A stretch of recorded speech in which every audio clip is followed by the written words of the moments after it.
Thank you for viewing the Campaign Finance Board's New to the CFB, a web series for first-time candidates and campaigns. This series gives a broad overview of the Campaign Finance Board, or the CFB, and how to start and run your campaign under New York City campaign finance regulations. In this video, Deciding to Run, we will go over the decision-making process for running for city office and the factors you may want to consider before committing to the election process. Before you make the decision to run, you need to make sure you are eligible to do so. These are the eligibility requirements for New York State candidates, which can be found in Section 3 of the New York State Public Officers Law. To run for office in New York City, by election day, you must be 18 years old, a U.S. citizen, and also reside in the local subdivision of the office of which you're seeking election. For example, if you would like to run for City Council, you need to live in the council district in which you'll be running. Once you're verified that you can run for office, you should consider whether you're ready to meet the demands that come with running, such as having a platform or message. You want to make sure you have plans and proposals to address the issues relevant to your community. Running for office is going to demand a significant amount of your time, so you want to make sure you have a plan in place to address the challenges of balancing campaign commitments with your other personal or career obligations.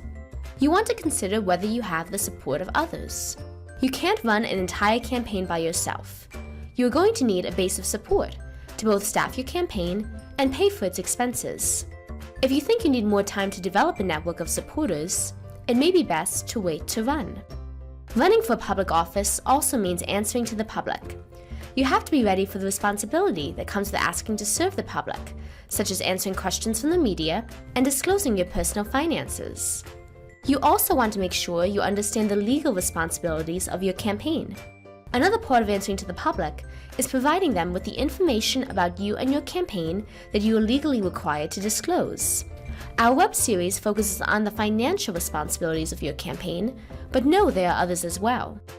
You will also need to decide which office you are running for. The offices which are covered by the CFB are the New York City municipal offices of City Council, Borough President, Comptroller, Public Advocate, and Mayor. Examples of offices that are not covered by the CFB are county, state, or federal offices. CFB-covered offices have different limits and requirements. In order to know which elections you will be in, you have to decide if you will run under an established party affiliation.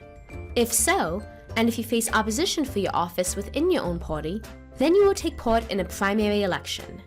In a primary, voters from within the same party choose the party's candidate for each office in the general election. The primary election occurs in September of the election year. If you do not take part in a primary election, you have the option of running in the general election in November. In the general election, voters of all or no party affiliation choose from primary winners and independent candidates. When there are special circumstances, there are special elections.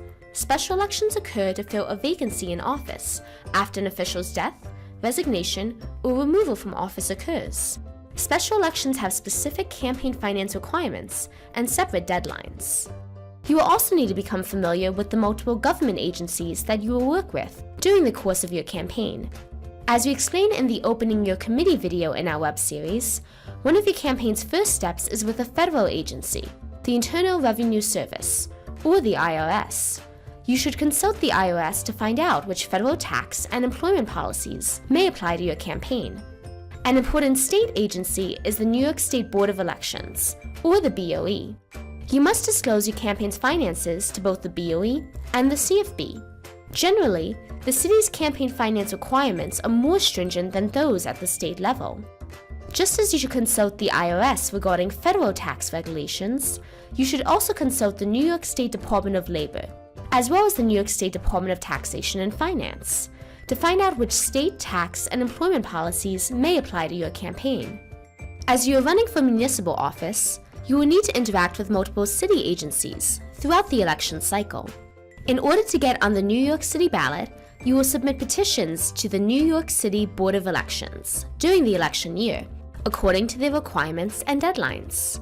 You will also need to disclose your personal finances to the Conflicts of Interest Board, and consult the sanitation department's rules regarding sign postage and littering to avoid facing fines for posting campaign signs and flyers illegally.